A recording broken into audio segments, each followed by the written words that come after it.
Iran से जारी America और इजरायल की जंग के बीच अमेरिकी राष्ट्रपति डोनाल्ड ट्रंप लाइव आए हैं और उन्होंने देशवासियों को संबोधित किया है, ईरान को धमकियां भी दी हैं।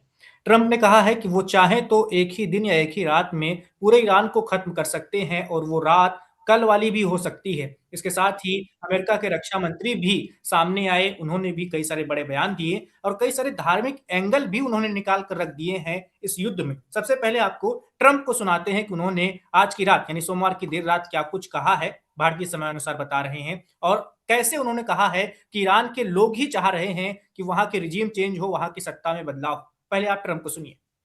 And I know so many. I know coming from New York, originally, I know so many people from around. They're incredible people, incredible energy, and very, very brilliant people.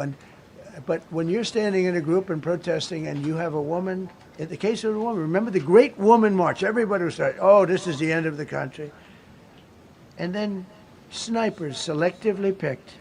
Every single one was shot right between the eyes from a long distance. They were on top of buildings. Nobody even knew where they were, where they're coming from. This wasn't like a machine gun, which is also very bad. They've done that too. They did that. तो आपने Trump को सुना। Trump के जो रक्षा मंत्री हैं, युद्ध मंत्री भी कह सकते हैं अमेरिका के, पीट हेगसेथ, उनका भी बयान आपको सुनाते हैं कि कैसे उन्होंने ईरान वाले युद्ध को ईसाई धर्म से जोड़ दिया है और कैसे उन्होंने इसका धार्मिक एंगल भी निकाल दिया है। तो आप इन्हें भी सुनिए। One downed airman evaded capture for more than a day, scaling rugged ridges while hunted by the enemy. When he was finally able to activate his emergency transponder, his first message was simple and it was powerful. He sent a message: God is good. In that moment of isolation and danger, his faith and fighting spirit shone through. You see, shot down on a Friday, Good Friday, hidden in a cave, a crevice, all of Saturday, and rescued on Sunday. Flown out of Iran is. तो आपने सुना America के रक्षा मंत्री कैसे good Friday की बात कर रहे हैं, सैटरडे और संडे की बात कर रहे हैं, और वो अमेरिकी जनता को, खासकर उस जनता को जो थोड़ा धार्मिक झुकाव रखती है, उसे प्रभावित करने की कोशिश कर रहे हैं। तो ट्रंप के बयान से पहले उम्मीद जताई जा रही थी कि वो सीज फायर को लेकर बात करेंगे या वो जो उन्होंने डेडलाइन दी है, अल्टीमेटम दिया है, उस पर बात करेंगे। लेकिन आज उनके बयान और उनके रक्षा मंत्री के बयान सिर्फ और सिर्फ इस बात पर ही केंद्रित रहे कि हमने कितनी बहादुरी वाला काम किया अपने पायलट को बचाकर, हमारा ऑपरेशन कितना महान था, कितना हैरत अंगेज था। कुल मिलाकर वाहवाही लूटने का प्रयास किया गया है अपने संबोधन में और उनके रक्षा मंत्री के संबोधन में। नागेंद्र जी, आपको ट्रंप का भाषण कैसा लगा ये वाला?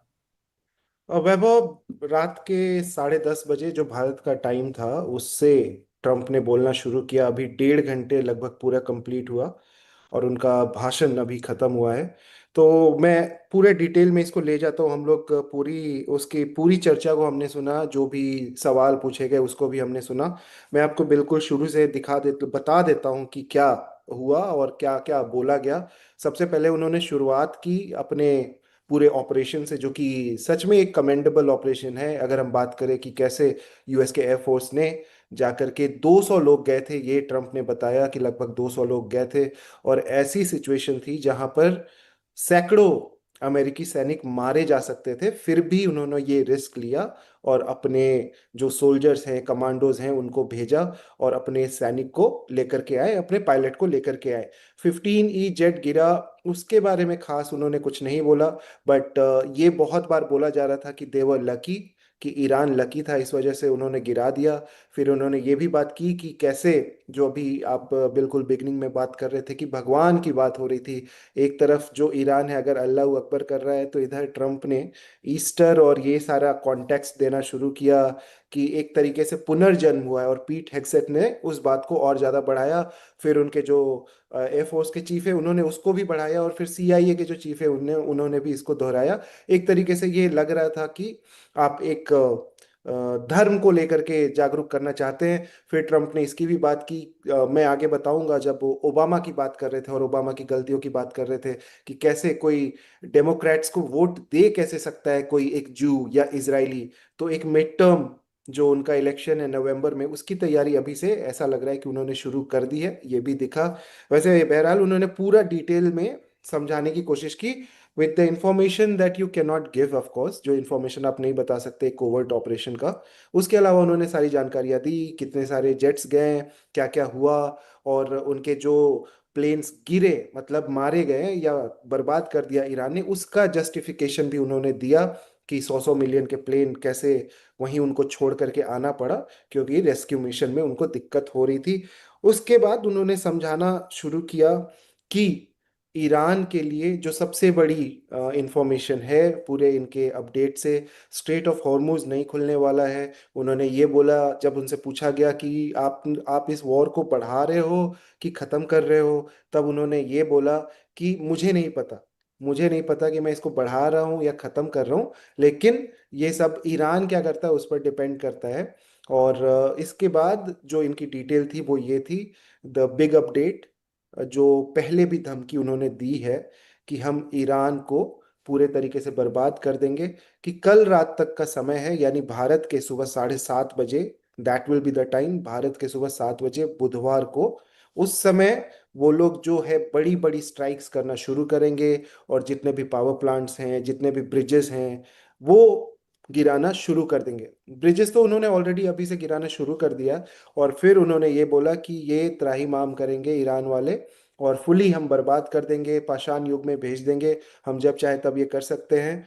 इतना बोलने के बाद पीट हेग्सेथ और बाकी के लोग आए, उन्होंने लगभग सेम बातें दोहराई।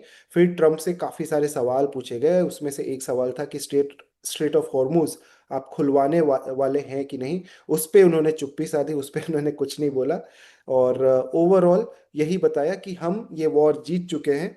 फिर उन्होंने ओबामा की बात करना शुरू की कि कैसे 2019 में आपने जो एक हमारा ईरान के ऊपर जो प्रतिबंध था उसको हटा दिया 2019 में, और इस वजह से इनको अभी हमला करना पड़ा।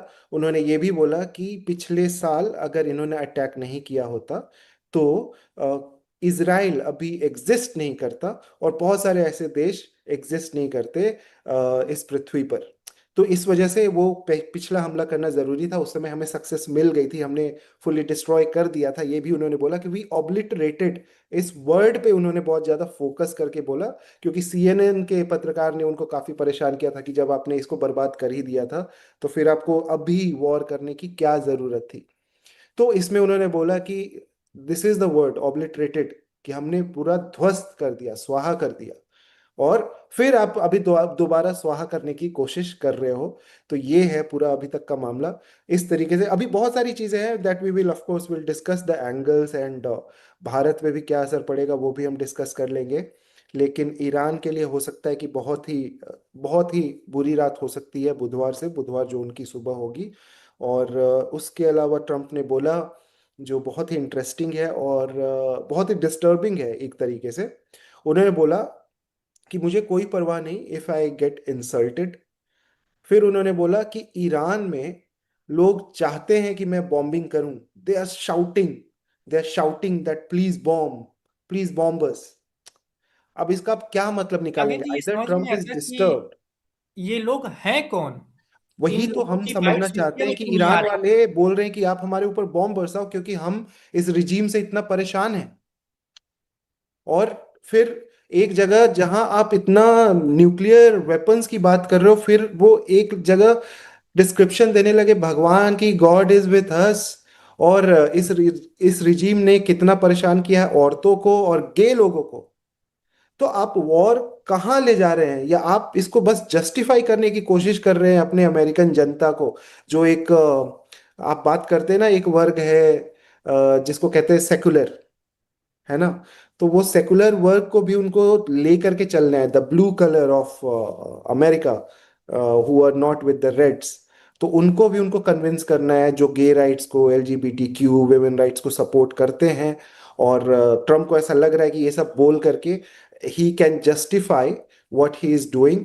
और बहुत तारीफें की कि हम हमारी फोर्सेस बहुत अच्छा लड़ रही है, लेकिन पता तो उनके परिवारों को चल रहा होगा जिनके फोर्सेस वहां पे लड़ रहे हैं कि क्या हो रहा है। तो एक वॉर के समय में जो आप कोशिश करते हैं कि सब में एक भावना आप ला सके देश को लेकर के, वो भी जगाने की कोशिश की, अदरवाइज सपोर्ट उनका चला जाएगा। उन्होंने ये बोला, ये भी उन्होंने एक्सेप्ट किया कि ईरान की आर्मी बहुत स्ट्रांग है, और कितने सारे सैनिक इनके मारे जाते। बूट्स ऑन द ग्राउंड का किसी ने सवाल भी नहीं पूछा, किसी रिपोर्टर ने सवाल भी नहीं पूछा जो उनको पूछना चाहिए था कि खर्ग आइलैंड पे आप क्या बूट्स ऑन द ग्राउंड उतारोगे कि नहीं। और बहुत सारे ऐसे सवाल हैं जो ट्रम्प ने बहुत सारी ऐसी बातें बोली है अभी तक जो हुई नहीं है। हालांकि ईरान भी अभी लगातार स्ट्राइक कर रहा है और ईरान को लेकर के काफी सारी अपडेट्स ऑलरेडी हैं। जी वैभव। बिल्कुल। क्या जो ट्रम्प ने टाइम दिया है ईरान को, जो समय सीमा दी है, उस समय सीमा को लेकर ईरान को भी तो पता है ना कि क्या कुछ कर सकता है अमेरिका? उसने भी तो तैयारियां करनी शुरू कर दी होंगी, ये तो और ट्रम्प को भी ये ऑब्वियस बात बात पता है। होगी। नहीं, आज आज ईरान के स्पोक्स पर्सन ने खुलेआम उन्होंने बोला कि हमें कोई समझौता नहीं चाहिए। We have enough missiles, we are already hitting and we will keep hitting. ऐसा नहीं है कि उनके पास मिसाइलें खत्म हो गई हैं। अभी बस कल परसों की बात है, हम बात कर रहे थे कि कैसे चाइना की तरफ से इनको मिसाइल फ्यूल भी भेजा गया है। तो अब ट्रम्प खुद बता रहे हैं कि ये बहुत स्ट्रांग हैं, इतने स्ट्रांग नहीं हो पाते अगर ओबामा नहीं होते तो। कि Obama is someone who supported Iran but not Israel. Israel exist नहीं करता, ईरान इतना मजबूत है, इतनी सारी मिसाइलें उनके पास ऑलरेडी हैं। ये तो ट्रम्प खुद बोल रहे हैं।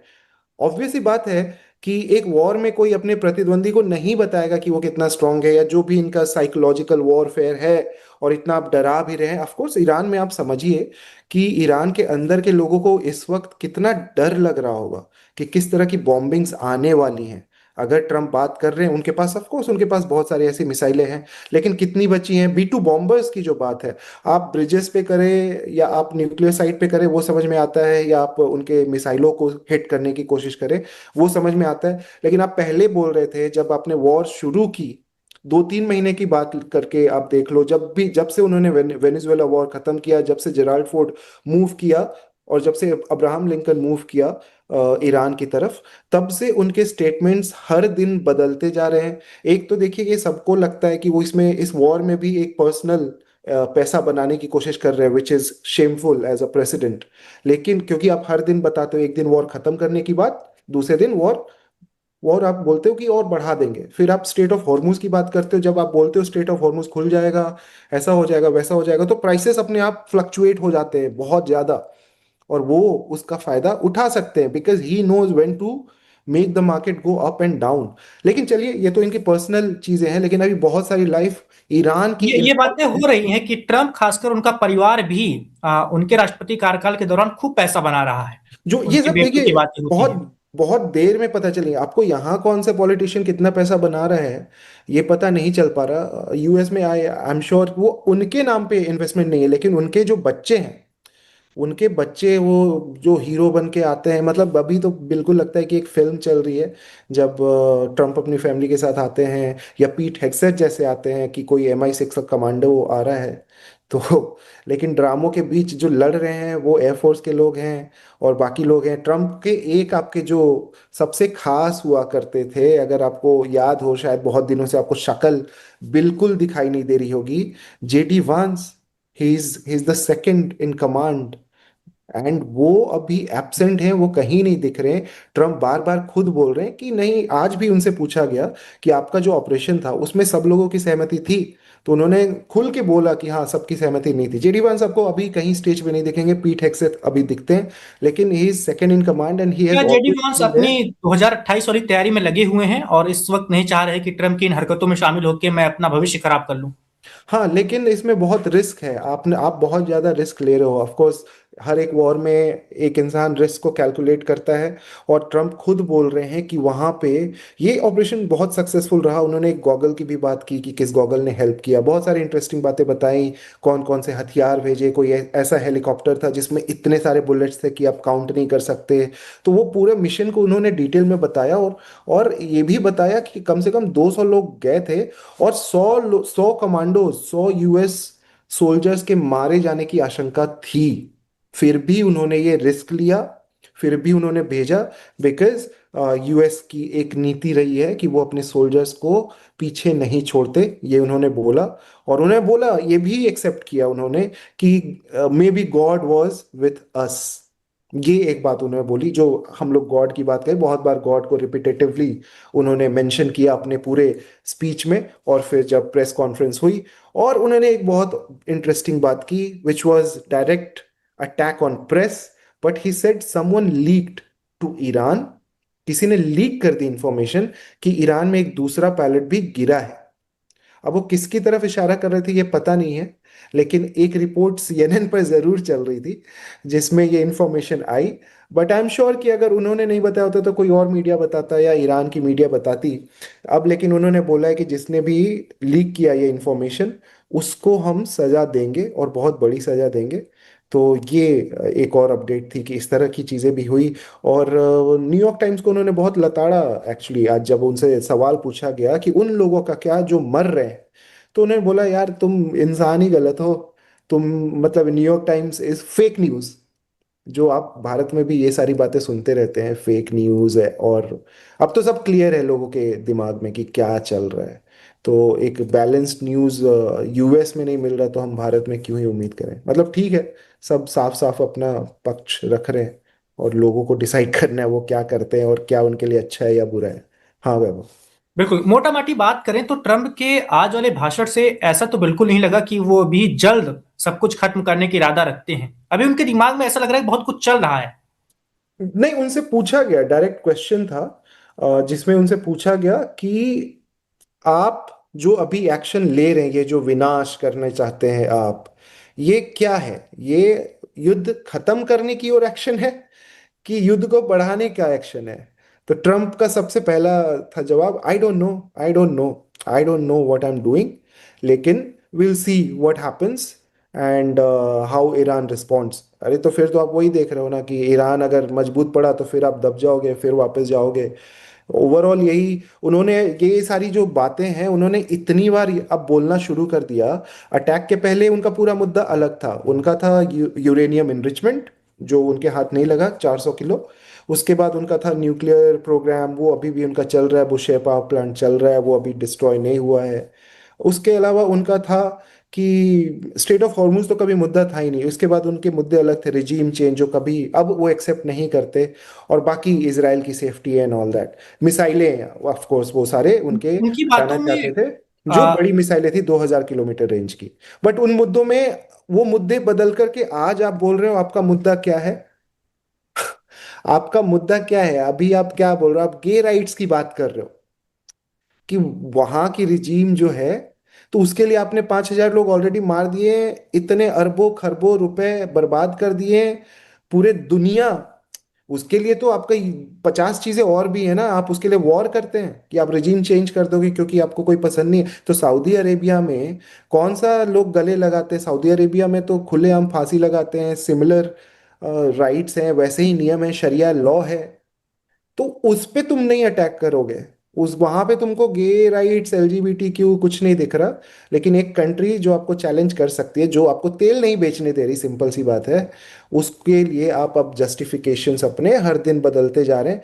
बट आई होप यूएस की जनता, आई डोंट नो मतलब पूरे दुनिया में क्या चल रहा है, एक क्या डिसाइड करेगी मिड टर्म्स में। और ट्रम्प कोई ऐतिहासिक जो प्रेसिडेंट बनना चाह रहे हैं, वो ऐतिहासिक इस नज़रिए में ना बन जाए कि उनका इम्पीचमेंट हो जाए और मिड टर्म्स उनके लिए एक डिजास्टर की तरह साबित हो। लेकिन ये वॉर रुकने वाली तो अभी नहीं है, अभी तो रुकने वाली नहीं है। और बहुत ज्यादा तबाही दिखेगा ईरान में, और साथ में टेल अवीव में, जहां आज 9 लोगों के मारे जाने की खबर आई है, 9 लोग मारे गए हैं। और काफी सारी मौतें तो अभी पता भी नहीं चल रही। लेकिन टेल अवीव का भी वही हाल है जो ईरान का है। ईरान बहुत बड़ा है, टेल अवीव बहुत छोटा है। ईरान के कम मिसाइल काफी होंगे उनको फुली बर्बाद करने के लिए, instead of you know Israel और ट्रम्प टुगेदर फाइटिंग देयर। लेकिन आप क्या कह रहे हो? आप अभी भी नहीं बोल रहे हो कि बूट्स ऑन द ग्राउंड भेजेंगे, यानी कुछ नहीं हो सकता। आप बर्बादी कर सकते हो, आप तबाही मचा सकते हो, आप लोगों को मार सकते हो। If this is your goal, this is really wrong as a human. मतलब एक इंसान के हिसाब से आप क्या प्रूव कर रहे हो अगर आप केवल प्रॉपर्टीज लोगों की बर्बाद कर रहे हो, या एक देश की प्रॉपर्टी बर्बाद करके कि ठीक है मैं कुछ नहीं कर सकता, तो एक खिसियानी बिल्ली खंबा नोचने वाली बात ऐसे नजर आ रही है अब ये ट्रम्प के स्पीचेस और ट्रम्प की ये बातें बर्बाद कर देंगे। लेकिन आप कुछ नहीं कर पाओ, आप रिजीम चेंज नहीं कर पा रहे हो। आप होर्मुज आप उसको नहीं कुछ कर पा रहे हो, वो बंद रहेगा। वेस्ट को सबसे ज्यादा झेलना पड़ेगा, पूरी दुनिया को तो झेलना पड़ेगा, हमें भी झेलना है, लेकिन वेस्ट को, जो उनके सबसे क्लोज पार्टनर्स हैं, उनको झेलना पड़ेगा। रशिया को कोई फर्क नहीं पड़ रहा, हॉर्मुज तो खुला है, हॉर्मुज तो खुला है, इवन फॉर पाकिस्तान खुला है, हमारे लिए भी खुला है, और बाकी के। लेकिन अब ऑयल की, अब लाएंगे क्या आप हॉर्मुज से? हॉर्मुज तो खुला है, आप लाइएगा क्या? जब वहां कुछ प्रोडक्शन ही नहीं हो पा रहा, जब वॉर चल रही है और सब कुछ बर्बाद कर दिया है ईरान ने और ईरान का इन्होंने, तो अब आप लाइएगा क्या उन उन शिप्स में? प्रॉब्लम तो ये है, फर्टिलाइजर्स भी नहीं ला सकते, कुछ नहीं ला सकते। तो बहुत ज्यादा प्रॉब्लम्स बढ़ने वाली है पूरी दुनिया के लिए। ट्रम्प ने अपने पागलपन में अब दुनिया को इन्फ्लेशन और ये जो प्रॉब्लम्स आने वाली है तेल को लेकर के, gas will be much much smaller issue. Gas तो छोटा इशू है, हम तो ऐसा देश है कि लकड़ी इकट्ठा करके लोग खाना बना लेंगे, ठीक है। लेकिन फर्टिलाइजर्स, अभी अभी जब आपका धान लगने का समय आने वाला है, फर्टिलाइजर्स की कीमतें बहुत ज़्यादा बढ़ने वाली हैं। तो ये सारी दिक्कतें जो हमें अभी दिख नहीं रही, वो बहुत ज़्यादा परेशान करने वाली हैं, बहुत ज़्यादा परेशान करने वाली है, क्योंकि हमारा बहुत ज़्यादा फर्टिलाइजर वहाँ से आता है। हम कोई आत्मनिर्भर इन चीज़ों में नहीं है, और जो कि होना चाहिए था। फर्टिलाइजर्स, हमारा एक कृषि प्रधान देश, पता नहीं अभी हम कृषि प्रधान हैं कि नहीं, लेकिन 70% जो हमारे किसान हैं, उनको ये समझना चाहिए था कि this this should have been the base, है ना, कि फर्टिलाइजर्स जो सबसे बेसिक चीज है वही हम अपने किसानों को नहीं दे पा रहे और हम आत्मनिर्भर बन रहे थे। तो बहुत डिजास्टर है। अगर धान अच्छे से नहीं होता, काफी चीजें अभी आप लगाएंगे वो अच्छे से नहीं होता, तो फिर क्या होगा? किस प्रकार से महंगाई बढ़ेगी उसको समझिए। और केवल धान की बात नहीं है, बाकी भी खेती है, फर्टिलाइजर्स ही नहीं आएंगे हमारे पास। नाइजीरिया के पास कुछ है, जहाँ वहाँ एक प्लांट है, भारत वहाँ से लाने की कोशिश करेगा, लेकिन ऑब्वियस ही बात है, प्राइस राइज कितना ज़्यादा होगा उसका, आपका प्रोडक्शन इतना ज़्यादा नहीं है जितना भारत को चाहिए। तो बहुत सारी प्रॉब्लम्स इसको लेकर के आने वाली है। This is just the beginning of a disaster. हमारी इकोनॉमी और दुनिया की इकोनॉमी बहुत ज़्यादा स्लो डाउन होने वाली है, महंगाई बढ़ने वाली है, नौकरियां जाने वाली हैं, लोग चेंज होंगे। जगह अभी पलायन, आप जानते हैं कि बहुत सारे रिपोर्ट्स ऑलरेडी आ गए, लोग जा रहे हैं, डर रहे हैं। किसी की 15,000 सैलरी, 20,000 सैलरी, वो अभी नहीं अफोर्ड कर पा रहा, इतना ज़्यादा रिस्क नहीं ले पा रहा टू टेक अ चांस। मतलब कोविड का एक सबक है कि आप रिस्क मत लीजिए, अगर फंस गए हैं, तो आप भूखे पेट वहां मर रहे हैं, उससे अच्छा कि आप घर चले जाइए, वो एक सेफर ऑप्शन है। हाँ। बिल्कुल। नेटो का जिक्र आपको सुनने को मिला ट्रम्प के आज वाले हाँ, स्पीच में। नेटो का बिल्कुल एंड में बात की, ट्रम्प ने नेटो की बात की। और ट्रम्प ने ये बोला कि हमें ज़रूरत नहीं है नेटो की, लेकिन उसमें बहुत फनी चीज़ ये हुई कि ट्रम्प ने गिना गिना के खुद ही बोला कि कितने सारे देशों ने हमारा साथ नहीं दिया, हमारे साथ खड़े नहीं हुई। देखिए, जापान है, उनकी आर्मी, हमारी आर्मी है वहाँ पे 50,000, और कोई उन्होंने साथ नहीं दिया। हमारा वहाँ पे बेस है, फिर भी उन्होंने साथ नहीं दिया। उन्होंने फिर बात की ऑस्ट्रेलिया की, ऑस्ट्रेलिया ने साथ नहीं दिया। फिर बात की साउथ कोरिया की कि यार वहाँ पे हमारे 75,000 आर्मी है बेसिस में, लेकिन उन्होंने भी इनका बिल्कुल साथ नहीं दिया। इसके बाद फिर उन्होंने बात किया नेटो की, कि नेटो के देशों ने बोला कि आप खुलवा दो तब हम वहाँ जाएंगे, अभी हम नहीं जाएंगे। फिर उन्होंने बात की फ्रांस की, कैसे they backed out, this is not our war. फिर बात की जर्मनी की, जर्मनी भी बैक्ड आउट। तो सबने उनको, उनका कहना है कि उन्होंने सबने उनको धोखा दिया, जितने भी नेटो देश हैं। And he is seriously thinking about getting out of NATO, because एक सच्चाई ये भी है कि नेटो का 60% खर्चा यूएस उठाता है, और वॉर के समय। लेकिन ये नेटो के डॉक्ट्रिन में या नेटो के जो अग्रीमेंट में ऐसा नहीं लिखा, ये तो खुद जाके आप, you are waging a war, this is not attack on you. तो it does not make sense for NATO, या उनके अग्रीमेंट के हिसाब से भी they should not be going into the war. और अगर वो जाएंगे तो ऑब्वियस सी बात है, it will become a world war. NATO अगर बिल्कुल। एंटर करता है, अपने फोर्सेस उतारता है ऑन ग्राउंड, तो Iran Iran will try to strike, Iran will definitely try to strike Europe also. 2,000 kilometre range की मिसाइलें तो उनके पास है ना, और उससे ज्यादा ही है, 4,000 तक की भी खबरें हैं। और कौन सा दूसरे देश चुप बैठने वाले हैं? और आप सोचिए कि स्ट्रेट ऑफ हॉर्मुज, कितना, कितनी पाबंदी हो सकता है, सबके लिए ही बंद हो जाए। बहुत सारी प्रॉब्लम्स बढ़ने वाली हैं स्ट्रेट ऑफ हॉर्मुज, क्योंकि एक ऐसी जगह है जहां पे ट्रम्प नहीं जीत पा रहे। और खर्ग आइलैंड जहां वो चाहते थे अपने फोर्सेस उतारना, जहां पे सबसे ज्यादा एनर्जी साइट्स हैं, तो खर्ग आइलैंड पे हो सकता है बहुत ज्यादा स्ट्राइक्स हो। लेकिन जब तक आप बूट्स ऑन द ग्राउंड नहीं उतारते, जो हम ऑलमोस्ट हर डिस्कशन में बात करते ही रहते हैं, तब तक बहुत मुश्किल है। और बूट्स ऑन द ग्राउंड उतारने के लिए उनको कम से कम 10 लाख की सेना लानी पड़ेगी, तब वो जीत सकते हैं, जो कि अभी बिल्कुल, 50 से उसमें 60 नुकसान भी हजार। बहुत ज्यादा ही होगा, जान हाँ, माल का। लोग तो मरेंगे, लोग तो मरेंगे। बिल्कुल। एक बात क्या आपको उनकी आज वाली स्पीच में ये भी देखने को मिली कि जो मध्य पूर्व में वेस्ट एशिया जिसे हम कहते हैं, वहां पर जो अमेरिका के सहयोगी देश हैं, सऊदी अरब, यूएई, कतर, कुवैत, बहरीन, हम्म। अगर अमेरिका ईरान पर और बड़े हमले करने जा रहा है तो ये तो पता है कि ईरान मेनलैंड अमेरिका को तो टारगेट नहीं कर पाएगा, लेकिन इन देशों पर हमले जरूर करेगा, बहुत भीषण हमले बिल्कुल। करेगा। तो क्या इन देशों की चिंता ट्रंप के आज वाली स्पीच में दिखी आपको? ट्रम्प को चिंता अगर हो, देखिए, Trump is looking for a way out. पिछली बार क्या हुआ था? पिछली बार किसने सीज फायर मांगा था? पिछली बार सीज फायर मांगा था इजराइल ने। और इस बार ट्रम्प बिल्कुल गुस्सा हो गए थे इजराइल के साथ, गाली गलौज जो भी हुआ था। इस bar now Trump has realise कि बूट्स ऑन द ग्राउंड में उतार नहीं सकता, बहुत ज्यादा मौतें होंगी। और लोगों ने बोला होगा, इनके लोगों ने सजेस्ट किया होगा होपफुली, कि आप उतारेंगे तो मौतें होंगी। और ये होपफुली अभी तक तो माने हुए हैं कि बहुत ज्यादा नुकसान होगा। तो बूट्स ऑन द ग्राउंड अभी तो ऑफ द टेबल है। और जितने सारे एनालिस्ट एंड एक्सपर्ट्स से हम लोग रोज इंटरव्यू करते बात कर रहे हैं घंटे घंटे, तो यही समझ में आ रहा है कि boots on the ground is not on his table right now. लेकिन वो स्ट्राइक करके जो डराने की बात है, वो ही कर पा रहे हैं। वही पिछली बार भी आपने किया था, आपने बहुत सारे स्ट्राइक्स किए थे बी टू बॉम्बर से, आप बोल रहे कि स्ट्राइक्स किए थे। और अगर आपने सब कुछ डिस्ट्रॉय कर ही दिया था, तो आज ईरान इतनी मिसाइलें हैं, 38 39 दिन से आपको मारे जा रहा है, टेल अवीव को बिल्कुल गाजा बना दिया, वो कैसे करता? 1500 मिसाइलें मारी हैं यूएई पे। और वहां तो बढ़ेंगी, क्योंकि वहां पे बहुत सारे डेटा सेंटर्स। अभी बस कुछ दिनों पहले उन्होंने यूएई को वार्न करते हुए दिखाया कि स्टारगेट, स्टारगेट जिसका सबसे बड़ा क्लाउड है एआई का, तो अगर उसका, उन्होंने बोला कि ये आपको कहीं मैप पे नहीं दिखेगा स्टारगेट का वो कहाँ है डेटा। लेकिन उन्होंने पूरा मैप डिस्क्रिप्शन दिखाते हुए दिखाया, और मैप पे दिखाया कि this is where your location is, don't think that you can hide from us, जो ईरान के स्पोक्स पर्सन है। और बोला कि वी विल हिट यू। तो ट्रम्प आपको क्या धमकी दे रहे हैं कि हम आपके एनर्जी साइट्स को पूरा डिस्ट्रॉय कर देंगे, आपके बिजली घर ये वो जो भी है ब्रिजेस को, लोग को तो मारेंगे, बिकॉज ये बिल्कुल श्योर सी बात है वो मारेंगे, बिकॉज उन्होंने पहले भी मारा, एक स्कूल पे हमला किया आपने, वो भी टोमाहॉक मिसाइल से। तो ऑब्वियस सी बात है वो फिर से ये करेंगे, ये तो है, लोग मरेंगे ईरान में। लेकिन अब लग नहीं रहा कि ईरान को तो पता है कि उनके साथ ये दुर्दशा होने वाली है। They have accepted may be. लेकिन मौत कौन चाहता है? लेकिन ये जो भी है, वॉर हो रही है, और हम ये नहीं डिसाइड करते, ये लोग डिसाइड करते हैं।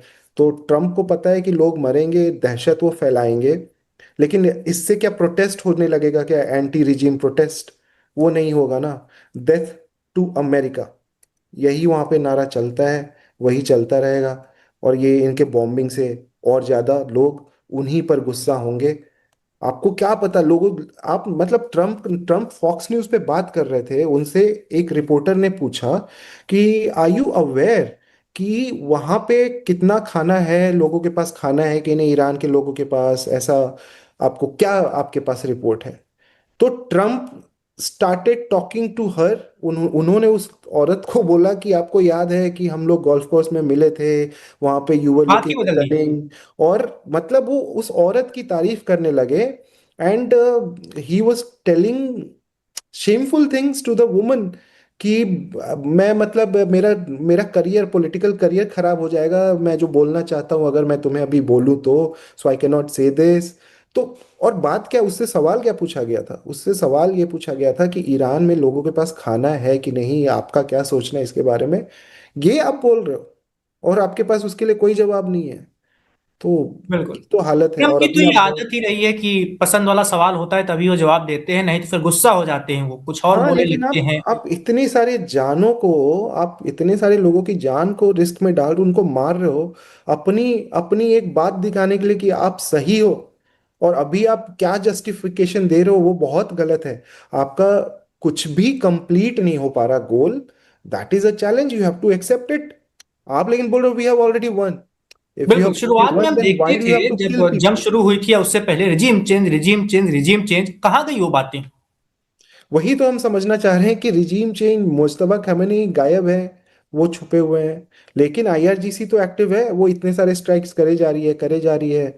लगातार वो मिसाइलें मारे जा रहे हैं। टेल अवीव में लोग मर रहे हैं, पहले लोग नहीं मर रहे थे, लेकिन अब वहां पे लोग मरना शुरू हो चुके हैं। आज जीडी बख्शी साहब का हमने एक पॉडकास्ट किया, वो अभी गया थोड़ी देर पहले। तो उन्होंने बोला कि लगभग 900 लोग मारे गए टेल अवीव में अभी तक। 900 in Tel Aviv is big. Their population is around 90 million, I think 1 crore के अराउंड है। अब उसमें आप देखिए कि इतने सारे लोग अगर मारे जाएं, 900 लोग, तो कितना बड़ा हिस्सा है। ईरान में अगर आपने 5,000 मारे, they are still surviving. Iran is big. और जब आप बात करो कहाँ कहाँ बॉम्ब गिरा है, पूरा ईरान कितना बड़ा है और एक इजराइल कितना छोटा है। तो आई थिंक ट्रम्प ने ना, इसराइल को तो प्रॉब्लम है, इसराइल तो चाहता है वॉर लड़े, वो भी मरने के लिए तैयार है, लेकिन इसराइल को, और जैसा आपका सवाल था कि बाकी के जो देश है उनको बर्बादी की तरफ ढकेल दिया है, और इससे उनको कोई फर्क नहीं पड़ता। This will only help them कि अब आप और हथियार खरीदो। सऊदी अरेबिया के पास पैसा है, कतार के पास बहुत पैसा है, सारे देशों के पास पैसा है, यूएई के पास भी बहुत पैसा है। तो ये लगाते रहेंगे पैसा और हथियार खरीदेंगे अपने आप को और सुरक्षित। इनके पास ना सेना है, ना कभी इतनी बड़ी सेना बना पाएंगे लड़ने के लिए। आबादी ही हथियार नहीं ही है इतनी खरीद ज्यादा सकते। इनके पास। सॉरी। मैंने कहा आबादी ही नहीं है इनके पास इतनी ज्यादा। आबादी नहीं है, और इनको कभी ऐसा लगा नहीं था। आप सारे मुस्लिम वर्ल्ड और अरब वर्ल्ड का खेल खेल रहे थे कि अरब वर्ल्ड तो एक है। तो अब एक साथ अरब वर्ल्ड बर्बाद हो रहा है। ईरान हमेशा से अकेला था, क्योंकि वो लड़ता रहा, क्योंकि वो इनके ओपेक में नहीं है, इनके साथ तेल नहीं बेचना। पूरा खेल तो तेल का ही है ना। आपको तो चाहिए था तेल, ये तो अब सब पूरी दुनिया को समझ में आ गया है। बेशर्मी है, आप कुछ भी बोल रहे हैं, और हमारे कुछ कुछ एक्सपर्ट्स जो बोलते रहते हैं और हमें उनका सामना करना पड़ता है। हाउ दे जस्टिफाई कि Iran Iran is the terrorist, और वो हॉर्मुज स्ट्रेट पे अपने कब्जा कर लिया है। बहुत सारी बातें हैं, उसको जस्टिफाई तो हम करते करते हैं, या हम उसका जवाब देते ही हैं। लेकिन ये जो आज की अपडेट है, या जो ट्रम्प ने आज बोला है, इसमें सबसे बड़ी बात यही है कि ईरान पे बहुत ज़्यादा बॉम्बिंग वो करेंगे। लेकिन इससे फ़ायदा क्या होगा क्या नहीं होगा, उस पर उन्होंने कुछ नहीं बोला। ईरान और ज़्यादा बॉम्बिंग करेगा, और पूरा मिडिल ईस्ट अब जलने के लिए तैयार है। यही है। परसों से, एक परसों भारत के लिए परसों, लेकिन कल से यूएस के टाइम से जो उन्होंने बोला है, तबाही शुरू हो जाएगी। लेट्स सी कितनी तबाही होती है। बिल्कुल, जैसा कि आपने बताया कि जैसा कि ट्रम्प अपने सोशल मीडिया प्लेटफॉर्म पर पोस्ट कर रहे हैं लगातार, और आज वाली स्पीच के बाद तो यही लग रहा है कि कल और परसों, मतलब आने वाले 2 दिन बहुत ही महत्वपूर्ण होने वाले हैं, ईरान के लिए भी, अमेरिका के लिए भी, और ये जंग किस ओर जाएगी हाँ, इसका लेकिन नतीजा क्या होगा। ये वॉर देखिए, अभी तो रात के 12:30 बजने वाले हैं। We can continue of course, लेकिन ये वॉर भारत के लिए अब क्या है वैभव, ये मैं थोड़ा बस बता देता हूँ। जी। और ये वॉर अभी खत्म होने के जो आसार जो हमें लग रहे थे कि इतनी ज्यादा प्रॉब्लम बढ़ेगी, और देखिए ना जो मीटिंग्स हो रही है अभी, 58 देश मिले कि स्ट्रेट ऑफ हॉर्मुज खुलाने के लिए। पाकिस्तान कहाँ इसका पीस टॉक्स करने की कोशिश कर रहा था, और ये सारी बातें हो रही, लेकिन वो हो नहीं पाया। It was a big failure. Overall आप समझिए कि किसी की नहीं सुन रहा ईरान और इसराइल। आप इतना तबाही करोगे, अपने नेता को, जो प्लान तो यही था ना यूएस का, यूएस को यही लगा था या इसराइल को यही लगा था कि ये वॉर पहले दिन खत्म हो जाएगी, कि आप एक स्ट्राइक करोगे, मार दिया आपने खमेनेई को, उसके बाद 2-3 दिन में लोग सड़कों पे उतर जाएंगे और पूरा प्रोटेस्ट होगा। This must be the assessment of CIA, and उसके साथ मोसाद का असेसमेंट, कि ऐसा हम कर पाएंगे यहाँ पर। बट ये खेल पूरा उल्टा पड़ गया उनके लिए। कोई प्रोटेस्ट नहीं हुआ, और ईरान ने जितना जल्दी स्ट्राइक करना शुरू किया, उसके वजह से पूरा मामला बदल गया। There was no time, and इस बार इसराइल को बहुत झेलना पड़ा। तो अब 39 दिन, 40 दिन हम पहुंच चुके हैं इस वॉर के। ईरान झुका नहीं है। ईरान अभी भी इसराइल पे मिसाइलें मार रहा है। उनके पास छोटी रेंज की तो बहुत सारी मिसाइलें हैं। अगर वो इसराइल पे भी नहीं मार पाए, मान लीजिए कि जो बात होती है कि उनके पास 6,000, 6,000, 4,000 किलोमीटर रेंज की, या 2,000+ किलोमीटर रेंज की है, तो उसमें से ईरान बोल रहा है कि अभी हमने तो 50% मारा है, ऐसा अपडेट वो दे रहे हैं।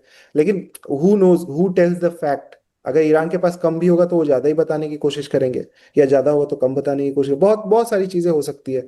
How you are strategising the war, that is more important. और उसमें ईरान अभी तक तो बहुत सक्सेसफुल हुआ है कि 40वें दिन तक झुका नहीं है, स्ट्रेट ऑफ हॉर्मुज बंद करके पूरी दुनिया के नाक में दम किया है, और अब लोग परेशान हो रहे हैं। हाँ, तो ये वॉर अभी खत्म नहीं होने वाली, लंबा चलेगा। अगर परसों बॉम्बिंग होती है तो बीच में ऐसा लग नहीं रहा कि कोई निगोसिएशंस होने वाले हैं। जितने भी बातें हुई अभी तक निगोसिएशंस की, वो सब बेकार ही रही है, कुछ भी उसमें प्रॉमिसिंग नहीं दिखा है।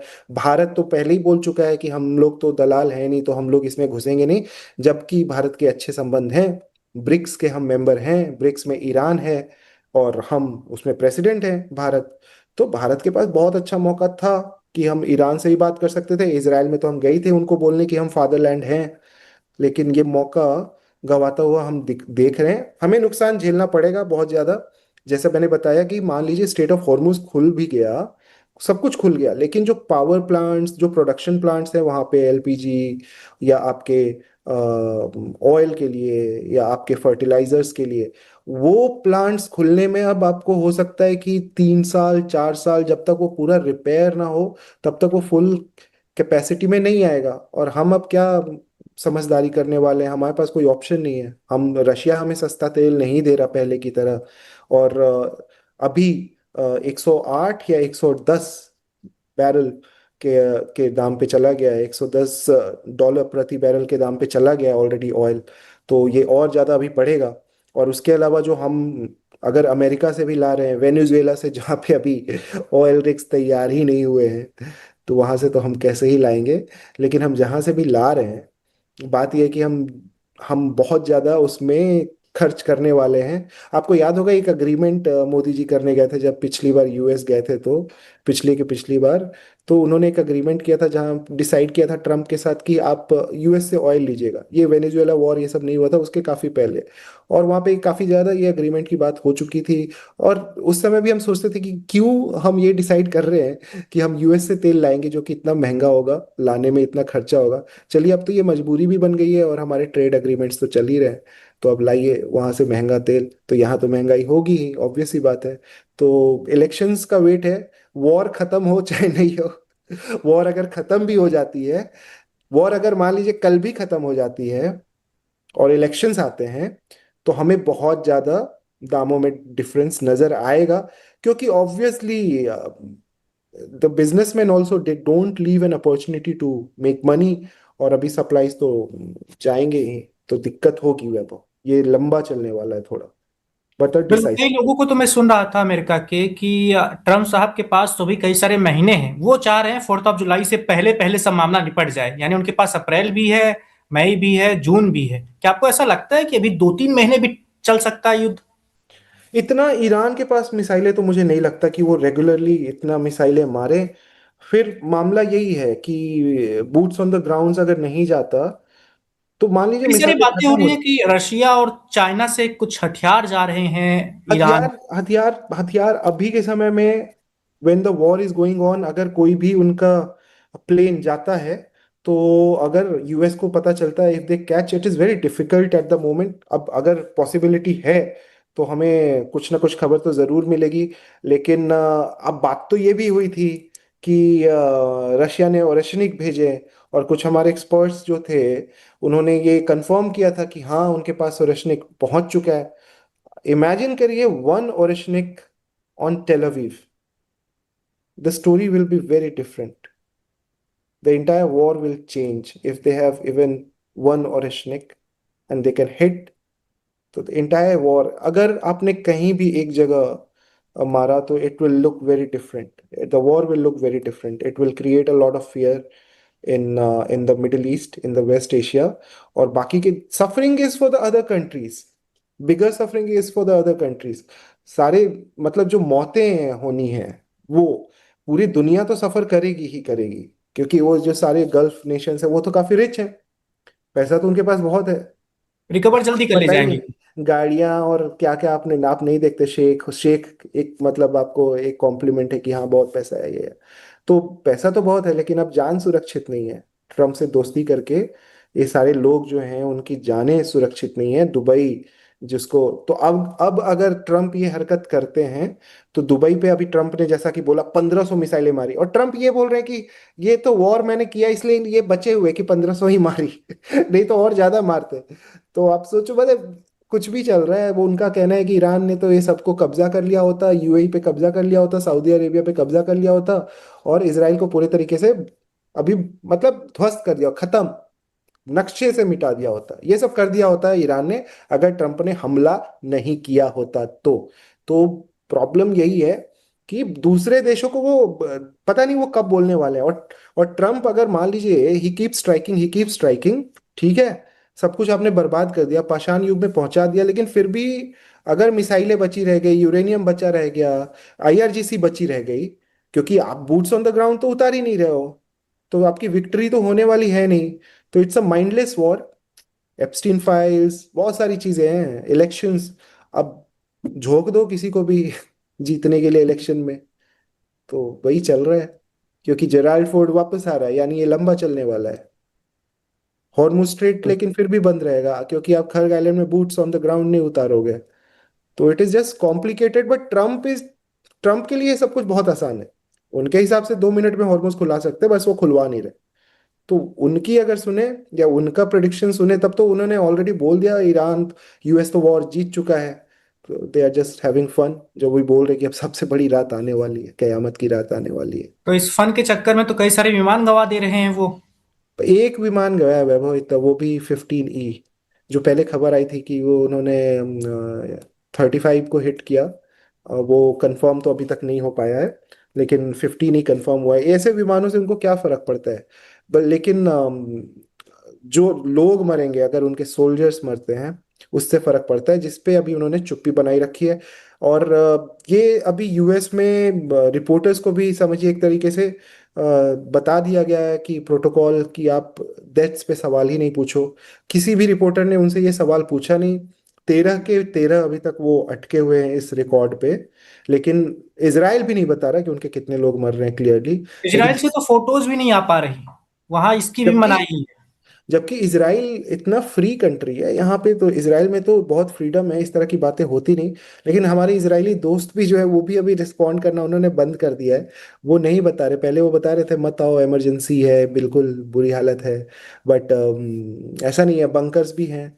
और हमारे रिपोर्टर्स भारत से भी काफी सारे रिपोर्टर्स वो तो सुरक्षित दिख रहे हैं।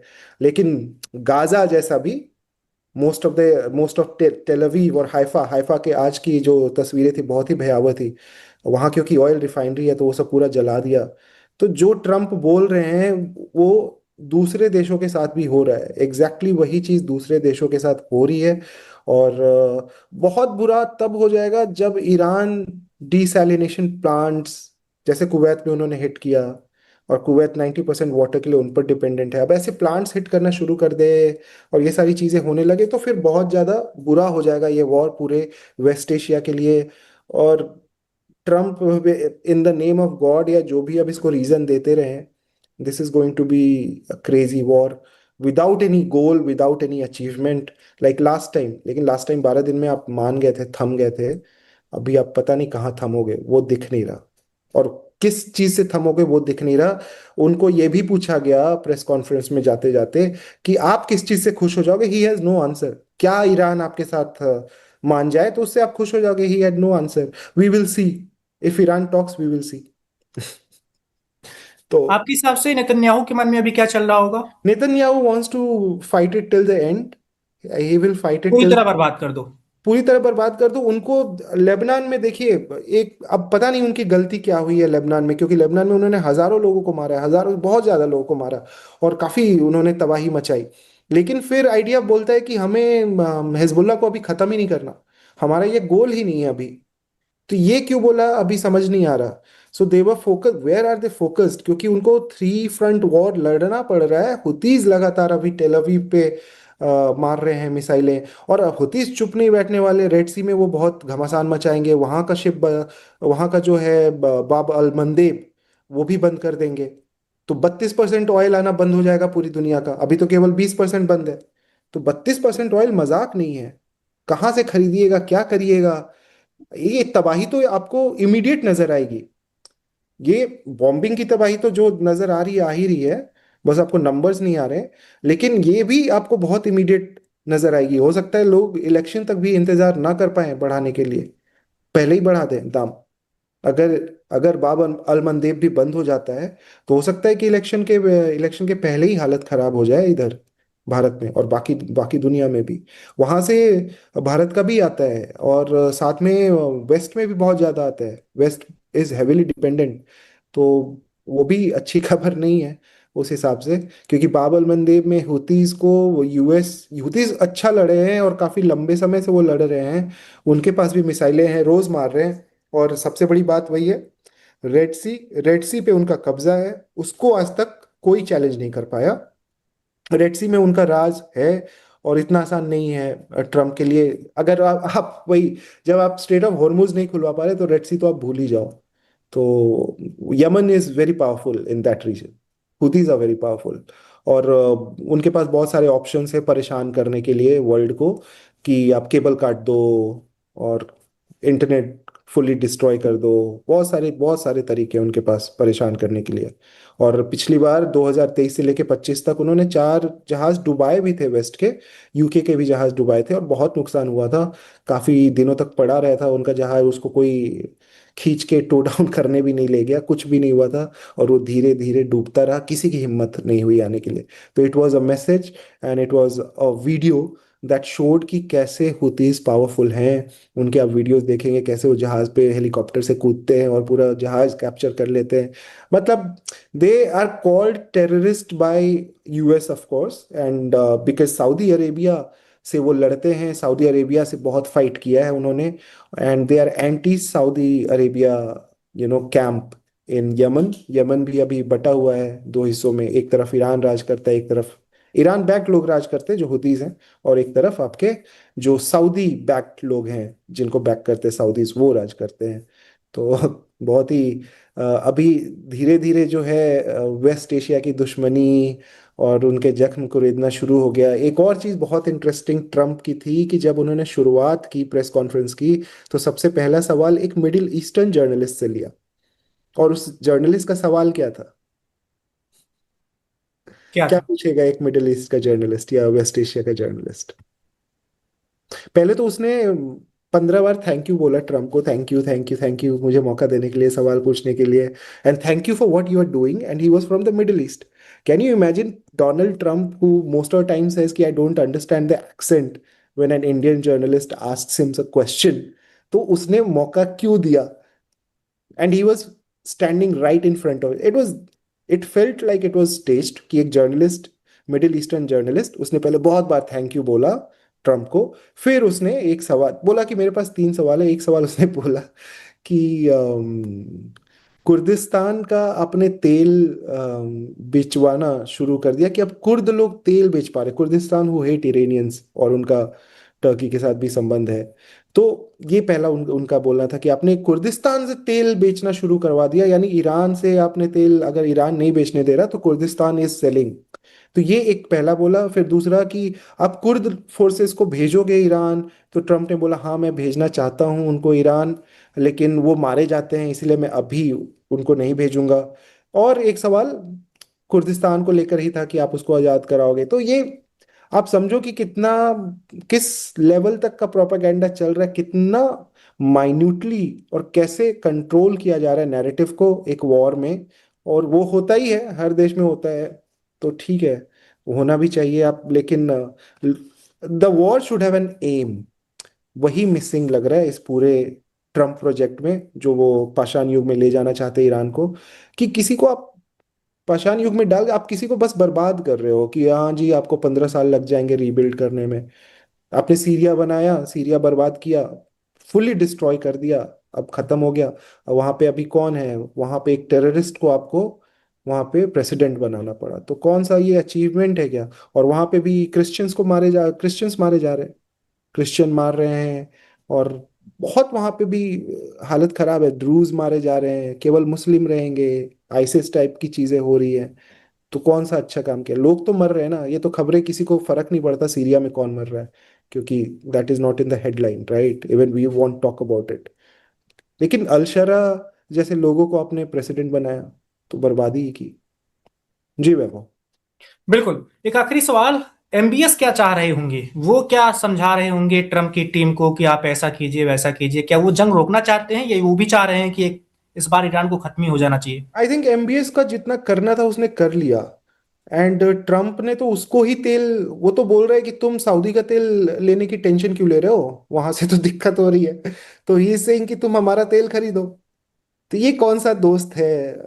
आप समझिए, उन्होंने तो ये बोला है, जो पिछला प्रेस कॉन्फ्रेंस किया, तो ये वही बोल रहे हैं कि स्ट्रेट ऑफ हॉर्मुज बंद है, हमारे पास we are the biggest oil reserve, उसके बाद वेनेजुएला, उसके बाद बाकी। तो आपको दूसरी जगह जाने की जरूरत क्या है, आप हमारे से तेल ले लो। तो सऊदी अरेबिया ने शुरुआत में ये किया, सऊदी अरेबिया स्टक। आराम देखिए, आप सऊदी अरेबिया की का जो बात है वो ये है कि वहां पे एक कंपनी है अरामको, और अरामको इन उनकी इकोनॉमी में एक बहुत बड़ा मेजर रोल प्ले करती है। अरामको के शहर बसे हुए हैं, ऐसे ऐसे बड़े बड़े कैंपसेस जिसमें अमेरिकन्स रहते हैं, बहुत सारे अमेरिकन्स रहते हैं, अमेरिकी स्कूल हैं। सब कुछ उनका, जो भी उनको चाहिए अंदर में मिलेगा। बाहर सऊदी के आम लोगों से उनको मिलने की ज़रूरत नहीं है। वहाँ आप बुर्का पहनने की ज़रूरत नहीं है, आप शराब पियो, सब कुछ मिलेगा जो आप एक अमेरिका में एक्सपेक्ट करते हो, वो अरामको के कैंपसेस में मिलेगा। वहाँ पे आप ऑयल बेच रहे हो। तो इनके इनका जो रिलेशन है वो पैसों का है। तो इनको के ईमान धर्म का रिलेशन नहीं है। सऊदी अरेबिया अभी, ये भी खशोगी को मारने वाला बंदा जिसने आपका अमेरिकन, उसको टर्किश था वो, खशोगी को उसने मार दिया, और उसका पता भी नहीं चला। आप ऐसे लोगों का सपोर्ट करते हो? ये लोग जो गोल्ड सीट पे बैठते हैं सारे के सारे, और सब कुछ गोल्ड का है इनका, उनको, आपको लगता है कि उनको कोई फर्क पड़ता है कि सड़कों पर क्या हो रहा है? अगर सड़कों पे 50 लोग मारे भी गए तो उनको क्या फर्क पड़ता है? वो सेफ हैं। उनका, उन्होंने तो इतना पैसा कमा लिया, they can exit any time. लेकिन ठीक है, बर्बादी होगी, पैसा है, फिर से बना लेंगे। कितनी बर्बादी होगी ये नहीं पता। अब वो, अब केवल बेसिस तक ही बेसिस तक ही ईरान रहेगा ऐसा तो है नहीं। ईरान भी, उनके पावर प्लांट्स और सारे ये जो स्ट्रक्चर है, और ये आरामको को तो मारा ही था पहले, अभी और मारेगा। और साथ में अमेजोन, और जो आपकी एक लिस्ट है 18 कंपनीज की जिसमें टेस्ला भी है, गूगल भी है। तो the world can go for a stand still.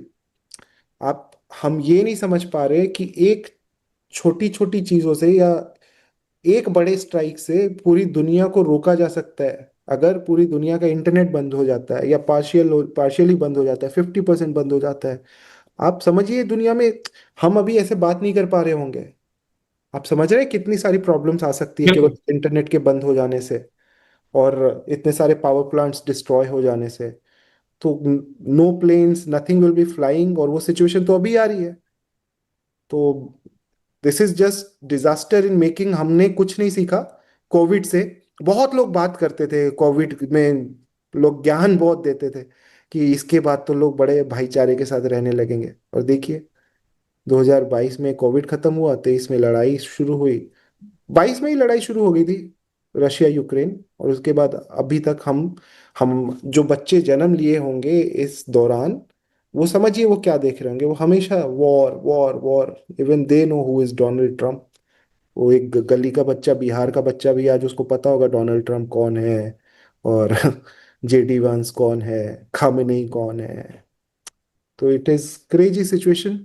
बहुत ही अजीब सिचुएशन है, एंड विल सी क्या होता है कल परसों में, क्या होता है। बहुत ही, हम तो नजर बना के रखेंगे।